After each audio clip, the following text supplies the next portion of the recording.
Minha gente, meu cabelo tá enorme. Mas vamos gravar só. Salve, salve pessoal. Depois de um tempo aí fora, né? Estive infelizmente infectado, né, com coronavírus e tal. Fiquei um tempinho de fora, mas agora já tô recuperado e vim para falar de futebol com vocês, né? Hoje, no caso hoje, no dia que a gente está gravando esse vídeo, teve a reunião da FMF com os clubes para decidir sobre a retomada do Campeonato Maranhense e foram tomadas algumas decisões aí que podem afetar o rumo do campeonato e outras decisões também aí que de início não estavam sendo esperadas, mas acabaram acontecendo pela questão da pandemia aí que mudou a vida de todo mundo. No futebol não teria como ser diferente. Mas antes da gente começar a falar sobre essa reunião, pedir para vocês se inscreverem no canal, né? Então curtir, compartilhar, comentar, se puder aí no final do vídeo, tá bom? Eu conto muito com a ajuda de vocês pra gente conseguir chegar aí nos 1000 inscritos, pra gente conseguir aí fazer as transmissões e vai ficar um conteúdo bem bacana, né? Já estão trazendo novidades aqui, ó. Tô aqui com o meu telão, né? Eventualmente para trazer aí conteúdo mais interativo, mais dinâmico para vocês. Então, vamos começar aqui a falar sobre o assunto da reunião que foi pela manhã, né? E contou com os representantes das oito equipes que estão disputando o Maranhense Série A 2020, além da própria FMF. E a primeira decisão, né? A decisão aí que acabou sendo mais importante vai ter campeonato maranhense ou não? A gente vai encerrar o campeonato, vai continuar o campeonato e decidiram que o campeonato maranhense vai continuar, vai manter aí do jeito que estava, não vai haver mudança no regulamento. Pelo menos nesse sentido, o campeonato não será encerrado. O rebaixamento também vai ser mantido de todas as equipes, né, que estão disputando aí. Teve o Cordino contra, o São José contra, mas acabou sendo aí a minoria, né? As outras equipes que estão disputando na Série A preferiram manter o rebaixamento, né, e, né, por consequência, a continuidade do campeonato. Outra decisão também que foi muito importante e que passou aí com unanimidade foi a questão da aprovação, né, da mudança do registro de atletas, que antes havia um limite no início da competição, e as equipes acabaram, obviamente, perdendo jogadores, aí, perdendo atletas depois da parada, né, do Campeonato Maranhense, que foi lá em março, né, na segunda quinzena de março, e desde então, né, vários times aí perderam jogadores. O exemplo mais notório, né, que a gente tem dos times grandes, vamos dizer assim, é o Sampaio Corrêa, né, da camisa que eu estou vestindo aqui hoje, e aí tá com apenas 13 atletas, né, sendo que 2 desses são apenas atletas apalavrados, não são atletas que foram anunciados formalmente, e o Sampaio ainda queria rescindir com outros 4, então na prática só tem garantido os mesmos 7 atletas, né, para a continuidade da equipe. Então tá uma situação meio complicada aí para a continuidade do Sampaio. Um outro exemplo também notório que aconteceu foi o Pinheiro e o próprio Cordino, né, além de São José, que tiveram que liberar os atletas. Pelo menos o Pinheiro parece que vai voltar os jogadores, mas depois houve aí uma mudança, dizendo que queriam fazer apenas uma seleção com jogadores locais. O Pinheiro já estava livre do rebaixamento. O Cordino já dispensou todo mundo, já está todo mundo rebaixado mesmo. Tem uma pequena expectativa de voltar. E o São José, que já tinha problemas com contratos ainda antes do início do Maranhense. São José que inclusive jogou a primeira rodada aí com pouquíssimos atletas no banco de reservas. Estava com os jogadores da Copa FMF. Também já não tem mais contrato com ninguém. E vai ter que refazer aí contratos para jogar a partida contra o Cordino, né, que pode definir o rebaixamento no estadual. Enquanto isso, os outros times, né, que a gente tem aí, o Moto, o MAC, o Juventude e o Imperatriz, não fizeram maiores dispensas, né? As dispensas do Juventude Samas, por exemplo, foram todas antes da pandemia. O Imperatriz também não anunciou nenhuma dispensa, assim como o Moto e assim como o MAC. O MAC, em especial, uma situação interessante porque o MAC ainda está sob risco de rebaixamento. São 2 rebaixados no Campeonato Maranhense, para quem não sabe. Um deles foi o Cordino, que já está rebaixado matematicamente, e o outro vai ser decidido aí entre São José e MAC. O MAC que ainda tem 2 jogos para realizar. Um deles é contra o Juventude que está lutando por classificação para a terceira fase, né? Passar direto aí da segunda fase, pular uma fase. E o outro time, o outro jogo do Mike, além do jogo do Juventude, é um jogo contra o Moto, né, o clássico Maremoto, e o Moto líder invicto da competição até a parada para o Campeonato Maranhense, o Moto que inclusive já estava classificado para a terceira fase. E o São José vai jogar contra o Cordino já rebaixado. É um cenário bastante desfavorável para a equipe do MAC, porém o MAC está mantendo seu elenco, né, um elenco que foi um elenco jovem também, que veio muito da Copa FMF, o time que foi vice-campeão.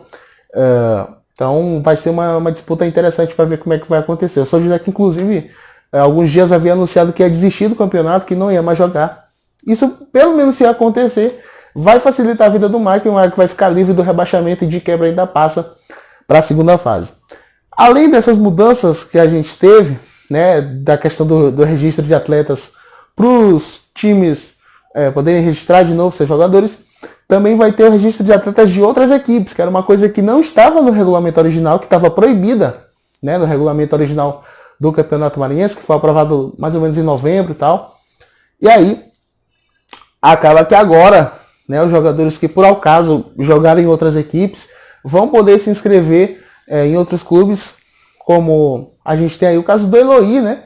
Acho que deve ser anunciado pela Imperatriz, né? Uma suposição, é o Eloy que estava no Sampaio Corrêa, deve ser anunciado, e aí uma coisa que era proibida, né, antes, agora passa a ser permitido. Então, se vier acontecer, vai ser uma situação bastante interessante aí ver jogadores que jogaram no começo do ano por um time e vão jogar por outro time durante a continuidade do campeonato. A gente deve ver bastante isso. Então, o Campeonato Maranhense, né, só para explicar rapidinho para quem não sabe, ele é dividido em 4 fases, né? A primeira fase, que é a fase que ainda não acabou, passam para a segunda fase os times que ficarem entre terceiro e sexto, né? Terceiro, quarto, quinto e sexto. O primeiro e segundo não vão para a segunda fase, vão para a terceira fase, que já é a semifinal. Os 4 que ficarem abaixo do primeiro e segundo vão ter que disputar um playoff, e daí passam 2, e esses 2 vão disputar com o primeiro e segundo as 2 vagas para a final, né? Era interessante passar para a terceira fase, porque você garantia uma boa chance de pegar vagas na Copa do Brasil e na Série D, já que são 2 vagas para a Copa do Brasil via estadual e mais uma para a Série D. Outra vaga na Copa do Brasil iria para a Copa FMF, assim como uma vaga na Série D. Só que acabou a Copa FMF, a competição já está confirmada, não vai acontecer em 2020. Então, por consequência, em vez de 2 vagas na Copa do Brasil, os times vão ter 3 vagas na Copa do Brasil e 2 na Série D para disputar até o fim desse estadual. Vai facilitar bastante. Apenas o São José queria que essa vaga da Copa FMF fosse mantida, até porque o São José estava correndo risco de rebaixamento. Pelo menos ainda teria uma chance de se classificar para competições nacionais, especialmente a Copa do Brasil, que é uma competição que dá bastante dinheiro.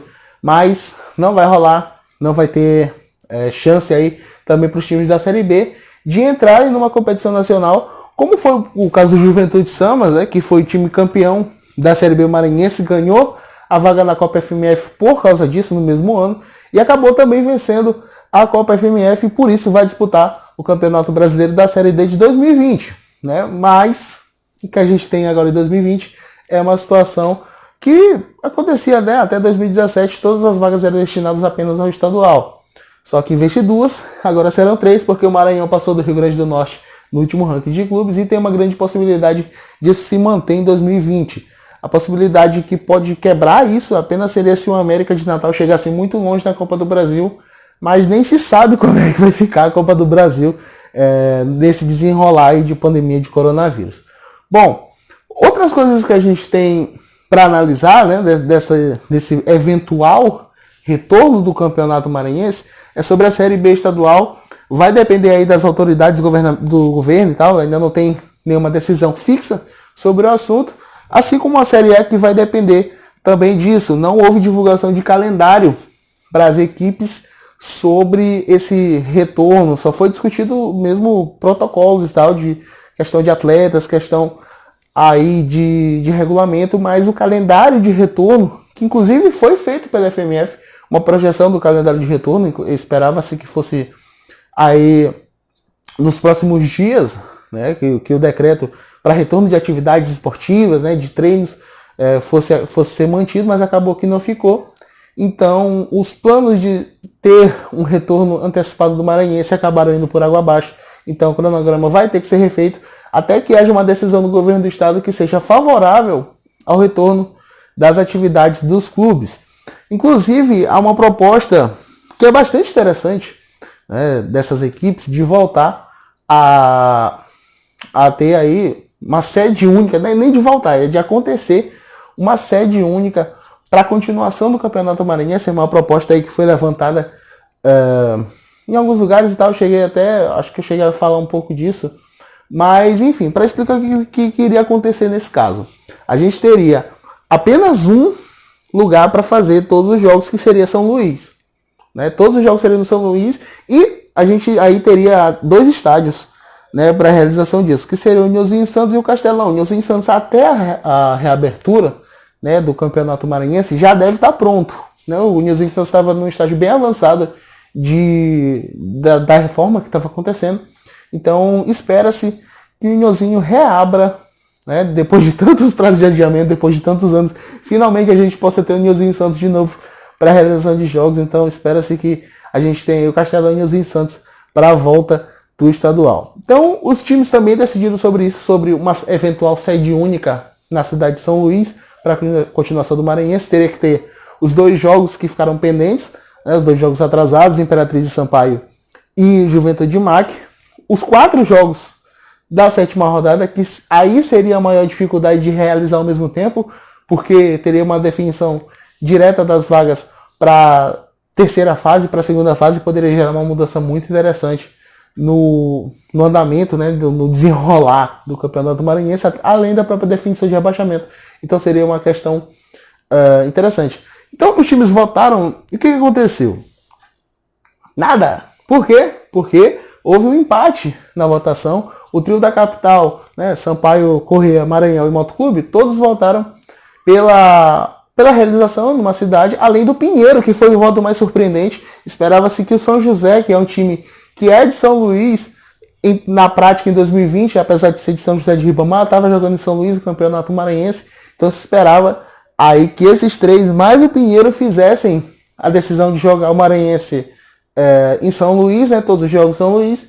Só que não, o São José votou, junto com os outros times do interior, junto com o Imperatriz, junto com o Pinheiro, junto com o Cordino, pela realização nas suas cidades, e também foi votado pela questão do público, né? Inclusive a maioria foi a favor da presença de público. Então ainda haverá uma análise de viabilidade de acordo com a FMF para ver como é que vai ficar essa situação do campeonato, como é que os times vão proceder aí, se vai poder ser realizado esse retorno do Campeonato Maranhense apenas na cidade de São Luís, aí que teria Castelão e o Nilzinho Santos. O maior problema mesmo seria a primeira fase, porque você teria que fazer 4 jogos simultaneamente que definiriam classificação e rebaixamento. Tirando isso, seria perfeitamente possível fazer as próximas fases até apenas em um estádio. O Castelão seria suficiente para encerrar todo o campeonato. Bastaria fazer rodada dupla nos jogos, mas com 2 estádios você poderia aí diminuir um pouco o desgaste dos estádios e facilitaria bastante. No encerramento do campeonato seria bem conveniente, tanto para a federação quanto para os clubes, já que tem a questão do distanciamento social e tal, né? E aproveitando para falar disso, os times votaram a favor do retorno do futebol com o público, tá? Um ponto que algumas pessoas acharam polêmico, mas a gente precisa analisar também que o retorno do futebol só está previsto para agosto, não é para agora. Então não adianta pensar, nossa, o pessoal votou a favor do público, como assim? Que absurdo, com meio essa pandemia. Gente, a previsão do campeonato é apenas para voltar em agosto. Isso considerando o calendário anterior. Pode ser até que seja adiado, até ser que vá mais para frente. Então a gente não sabe ainda como é que vai ficar exatamente a questão do calendário. Haverá uma nova reunião no dia 22, né, que vai cair numa segunda-feira, para decidir sobre isso e sobre outras questões também. Mas, enfim, também a gente tem que parar para pensar que é possível, de certa forma, fazer um campeonato, mesmo que a situação da pandemia lá em agosto ainda esteja crítica, ainda é possível fazer um campeonato onde você consiga obedecer certas normas de distanciamento social. Claro que tem que haver os protocolos, claro que que os torcedores têm que ter aquela consciência de fazer aí, né, de se distanciar um do outro, teria que diminuir a venda de ingressos, mas pelo menos poderia diminuir o impacto financeiro que já está sendo muito grande nas equipes, né, os times que já estão perdendo muito dinheiro com essa manutenção, né, das folhas salariais dos jogadores, especialmente o MAC, que não recebeu conta da CBF, diferentemente do Juventude, do Mota, do Imperatriz e do Sampaio, que recebeu adiantamento, inclusive mais um adiantamento de 750 mil reais, né, por mais ou menos 750 mil reais, 775 mil reais. O Moto recebeu 200 mil, não, o Imperatriz recebeu 200 mil, o Moto 120 mil, o Juventude 120 mil. O MAC não recebeu nada disso, nenhuma dessas cotas, mas ainda optou por manter os atletas, então já se imagina o tamanho do estrago financeiro. Os outros clubes não tiveram condição de segurar e acabaram, né, dispensando os jogadores. Então você consegue imaginar a dificuldade que é você ter uma continuidade de campeonato sem público. É muito importante para essas equipes que o público volte, que o público seja permitido nesses estádios. Então não entendam essa ação dos clubes como uma ação absurda, porque a gente também tem que levar em conta o contexto do futebol maranhense, que é muito difícil, né? A questão das cotas. E falando em cotas, teve uma proposta da Federação Maranhense de Futebol de monetizar as transmissões, né? E também de fazer um evento nesse mês, né? Mês de junho, aí o calendário junino. Os times querem que se faça um evento para diminuir o prejuízo financeiro que está sendo feito nas equipes, né? Mas, pelo menos no que foi divulgado pela FMF, ainda falando da parte financeira, não houve nenhuma divulgação sobre a questão das taxas. Se a isenção de taxas continuará como estava, né, logo no meio do começo, né, da questão da pandemia.